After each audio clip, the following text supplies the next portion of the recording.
Hi friends, I'm Abby and welcome back to my channel. Today I'm going to be talking you through some of my favourite books that are written by non-English speaking authors, so books that are in translation. I speak French and Spanish. I love languages. I've been, since growing up, I have really enjoyed learning languages. It's just something that really interests me, and being able to communicate with people in other cultures. All my videos this week are focused on reading in other languages, so I have a discussion video which should be up now on my channel with some other lovely booktubers. So if you want to check that out and hear their experiences of learning to read in English, then I would recommend that. And I will be reading books in French vlog, so that will be up later on in this week. So today I'm going to be talking about some of my favourite books that I have read in translation, and then some that are on my TBR. Some of these are French and Spanish and I've read them in their native language, and some of them are in languages that I don't speak, so I have read them in English. So to start us off, I really enjoyed The Shadow of the Wind by Carlos Ruiz Zafón. This is a Spanish book. I read this in a mixture of Spanish and in English, so I had both copies because I struggled a little bit with the language. Just as with my level, I found that it's a very beautiful writing style, very beautiful, and so I don't know all of the adjectives and vocabulary used, so I did need the help of the English translation to help me along a little bit. It's set in Barcelona, post World War II. You're set in this historical setting, and you're following this young boy, and at the beginning of the book, his father takes him to the cemetery of forgotten books. And this is like a library of every book, pretty much, and he says to his son that he can pick out one book and then read that book and love it. And so his son picks out this book, and he loves it, he devours it, he is obsessed with this book, he enjoys it so much. And then he starts researching the author and finds out that the author doesn't have any other books, and the books that he does have are being burned and destroyed, and so he has one of the only texts left in the world. And he's like, well, what is going on? It's sort of this mystery, trying to figure out what's going on with his author's books and why they're being burned, and the pressure that he has a copy which is being sought after by people that want to destroy it.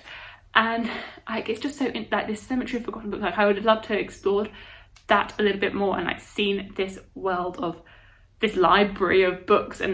But the mystery as well and how that all unfolded was really interesting. And as well, the Barcelona setting, it was very atmospheric, and you felt like you were transported to Barcelona in the 1940s, 50s, I believe the time frame was. So yeah, I really enjoyed that. One that I read in English, because I do not speak Swedish, is The Girl with the Dragon Tattoo by Stieg Larsson. I read the whole of the original trilogy, which was actually written by Stieg Larsson. I know it's been continued by another author, but I haven't read those continuations because unfortunately Stieg Larsson passed away before any of the books were published, I believe.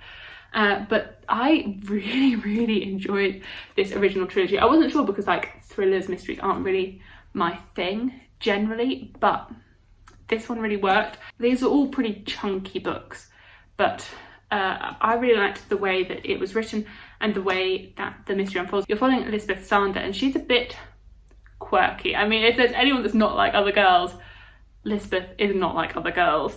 And so she's been brought up, and she's had quite a hard life, I'd say, like a hard upbringing. She doesn't quite think the way that society wants her to think, but she's very clever. And so she's hired by the firm to investigate this case, and it's that it was I really enjoyed. I enjoyed the case. I didn't guess it, but I mean, I read this quite a few years ago. I don't know if I'll be able to guess it now. But yeah, I just really liked the characters and the dynamic, and how complex they were. And yeah, and just seeing really get to see Lisbeth, you see flashbacks to her life and how she grew up and how she became who she is today. And yeah, I thought it was really well done. For non-fiction that I have really enjoyed, enjoy seems like a weird word. I found In Order to Live by Park Yoon-mi really interesting. This is written by a Korean author, and well, it's a biography following this girl as she left North Korea to get to South Korea, and the story of her life. And this is the only non-fiction that I read on North Korea, and so I don't really know how this compares to other people's experience, but it was I found that it was written in a way that was very engaging. I connected to it quite easily, because it's so alien from what I'm used to. In some ways it felt like a fiction, because you just wanted to see what was going to happen next and what was going to happen to her. But then you had the back of your mind thinking, this is real, this is her life, this isn't a fiction, this is what actually happened to her. And so it's so, the things that these the things that these people have experienced is so traumatic. And you do get to see this, like a few pictures put in which show their life, and I really liked it. I felt it helped me relate a lot more to the experience of people fleeing from North Korea, which is not something I've ever really like looked into, so I found that really, really interesting. A graphic novel, obviously when I read in foreign languages I don't just stick to fantasy, I go out into other genres. Maybe that's a thing, that I don't read fantasy in foreign languages. So a graphic novel is Persepolis by Marjane Satrapi. I'm not too sure how to pronounce that. This was originally written in French. I did actually read it in English. I wasn't aware when I read it that it was originally in French, otherwise I would have read it in French. But this is following an Iranian girl and her life and her experience of being brought up in Iran, and then leaving Iran to go to college or university in Austria, I think it was, and then moving to France, and seeing how her perception of her life changes, and how she viewed her life when she was in Iran, and what society had placed on her as her societal norms, and what they expected of young women in Iran growing up, and the place of women in society, to then leaving Iran and seeing what society's perceptions of women are like in Europe and in the West, and seeing how that differs between her upbringing to now, and seeing how her perceptions have shifted. So I really like the way this was told, the graphic novel format. It's not something that I'm used to reading. I generally read prose, and I don't really branch out into that many graphic novels, but I enjoyed it. It's all sort of black and white style. Again, like with the North Korean story, it's not one that I know that much about. I don't know that much about Iran and its history and its politics. So it was really interesting seeing this snapshot into life there, and seeing how it affects one person's life and how that can be multiplied to be the experience of so many other people. One fantasy that I actually have read in a foreign language is Les Fianc de Deliver by Christelle Dabou, and this in English is A Winter's Promise. And this book is completely broken to pieces, and I treat my books with respect. I love my books. I do not I try and not break the spines. I try and keep them all pristine. This is a disaster zone, France. This is not how you make a book. There we go, ran over on the French publishing industry. But I have only read this once as well. It's not as though I've been reading this multiple times. That this is a one read through, and this is what's happened to it. I did read it quite slowly because, again, I found that there's a lot of flowery language in this. There's a lot of adjectives, and I don't know every random adjective. And I was talking to my cousin, and she is a completely bilingual. She was brought up in France, and she said that although she knew a lot of the words, there are some words that she might have come across once or twice that she wouldn't have actively used them on a day-to-day basis that came up in here. So that's why I didn't always click the words, because some of them are quite archaic, or just not words that you see, not words that you use daily. So that made me feel a little bit better about for having quite a few words in here that I didn't understand. But this is a really interesting fantasy world, and it's set in this world where there's arcs. So you have different floating islands, I guess.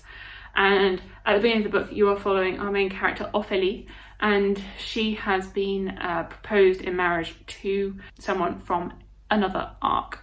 And she has to travel to this arc and sort of be taken in by him and his family and experience it. And their societies are very, very different. And so the arc that she has been sent to is a bit cutthroat. You don't really know who to trust. You don't really trust anyone. You're these people are horrible.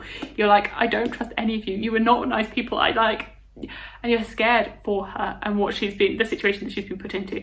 And she has magic, so she is able to pass through mirrors, and so wherever there's a mirror she can like go through it and get out into another mirror, which is a really cool power. Like, I'd love to be able to do that.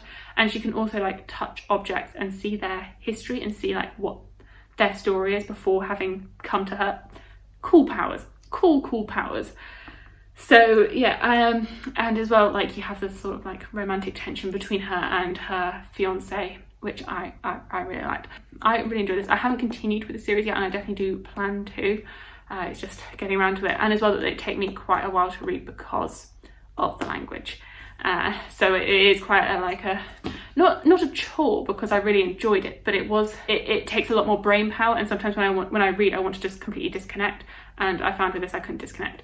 I believe that at least for the first 2 books the English translation is pretty good. I think Reagan from Peru's project didn't like the translation of the 3rd book, but having not read the translation I cannot really say how it compares to the original text, but I really enjoyed it. And then one that I read in school, I realised that there's actually not that many. I thought I'd read loads of books in translation, but I haven't.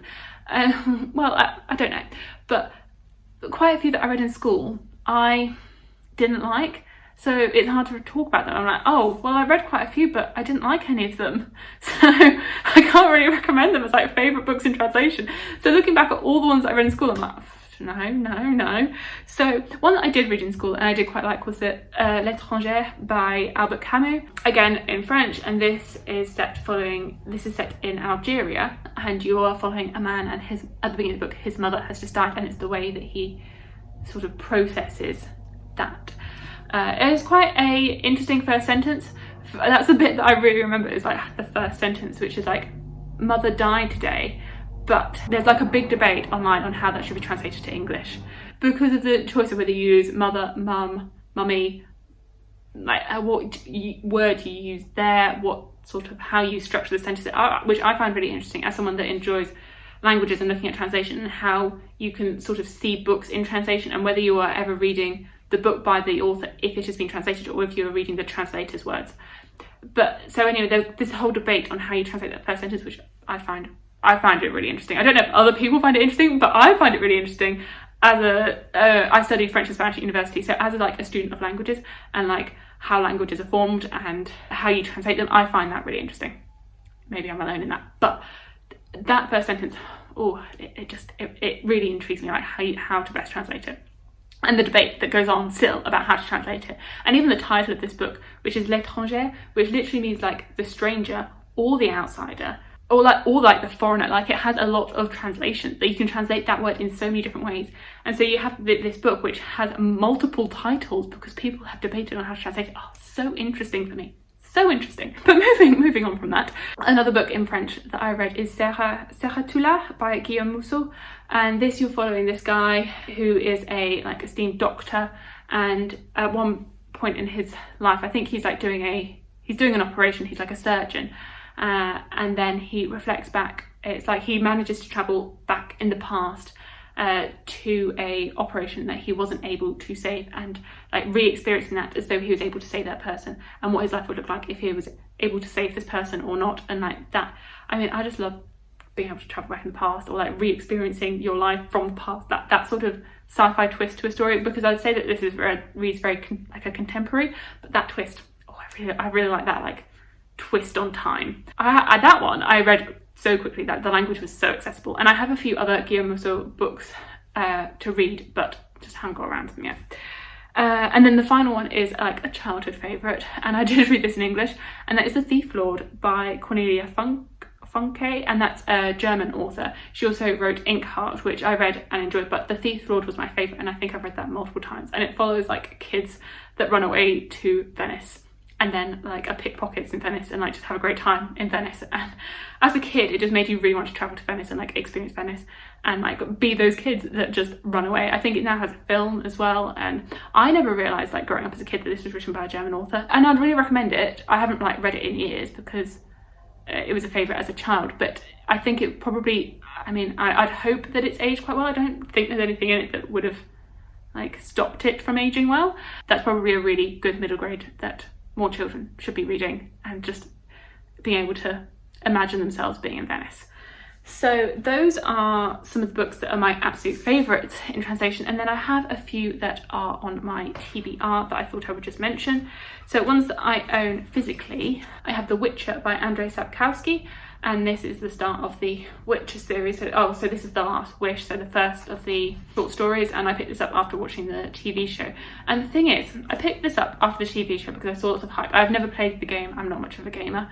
And then I feel as though I've seen more and more people like not like the books that much anymore, or like they get annoyed because there's not enough Geralt content, and that weirdly he follows like alternative POVs that don't really have any influence on the main plot. So I'm a bit unsure on whether I actually want to read this. But I do own it, so I feel as though I should give it a chance, but I'm also a bit like, it's quite a long series, do I want to commit to this or not? So let me know if you think I should be reading this. I have also got Autre Monde by Maxime Chatham, and I don't actually know that much about this. I was gifted this by a friend in France, and they said it was like the French version of Harry Potter. So I believe it, from reading the blurb, it sounds like this world that's had a massive, like, I don't know, storm, destruction, everything's gone wrong, and then you're following these characters in this, I guess, sort of dystopian society following that. But yes, I've owned it for quite a few years now and I haven't read it, but I still want to read it and give it a try. And then the final one that I own is The Three-Body Problem by Cixin Liu, and this was originally written in Chinese and it is a sci-fi, and I'm very keen to get this. I've heard like great acclaim from this in the from sci-fi readers. I am trying to get into sci-fi this year. It's going to be my year of sci-fi. I'm saying it. I've said it a few times now, but it's the year of sci-fi. So this is one that I own and hope to read that I could fit into my deep dive into sci-fi series. A couple of other ones that I am interested in reading that I don't own. I would like to read some more Carlos Ruiz Zafón. So that was the author that I mentioned earlier of The Shadow of the Wind. So that is the first one in a quartet, but I believe each book can be read as a standalone. So I'd like to try a little bit more of that quartet and just see how his writing is in the rest of the series. One I've heard recently people talk about is Vita Nostra, and this is like I believe it's got a magic school setting. It's like a weird, I suppose it's very, very weird. That's what I've heard. I saw Books with Brittany did a review of it, which I can link, and that it sounded just really weird, and I quite like weird, so part of me thinks that I could like it. But it's a school setting. I think it's magical realism, not too sure, but I'm intrigued by it. So definitely intrigued by that one. Another French one that I'm interested in is Cardinal's Blade by Pierre Pével, and this seemed to be like set in like Cardinal Richelieu's time, which I think is like 1700s in France, but with dragons. And you know, I love a dragon, and so it's saying like in the court at the time, people have pet dragons that they just took around with them, and there was like magic as well in the court. And I mean, I really like a fantasy with a French setting, so that combined with dragons I think it's going to be really cool. Part of me is imagining it a little bit like being a bit like Temerat by Naomi Novik, which I haven't read but I own, so I feel as though maybe it's going to have similar influences to that, but like politics, French setting, magic, dragons. Sounds really good. And there are a few classics that I'm interested in reading, but they're sort of the like, I'm interested in reading these but I don't know when I'd get to them type thing. Like I'm interested in reading like Les Miserables, The Three Musketeers, The Count of Monte Cristo. Like I am interested in reading those, and like Crime, Punishment, War and Peace, like Anna Karenina, like those absolute classics. But I just never know when I'm going to read them, because I feel as though they're on like my lifetime TBR, that maybe one day I will get to them. They do interest me, but they always get like pushed down the list by other things, so I never end up prioritizing them. But they are on my list of like lifetime TBR goals to read those classics. So those are some of my favourite translated works and some of my TBR of translated works. Let me know what some of your favourite books are in translation. I've realised from after doing this video that I really want to prioritise a little bit more reading some books in translation, that when I was going through my Goodreads and seeing what books I'd read by non-English authors, it was a little bit shameful, because so many books that I read are written in English, and I really need to be prioritising a little bit more books that are written in translation or in other languages, and then either I read them in that language or they're translated. Like I just need to prioritise it a little bit more. So thank you so much for watching. Please like, comment and subscribe, and I will see you in my future videos. Bye! Because of the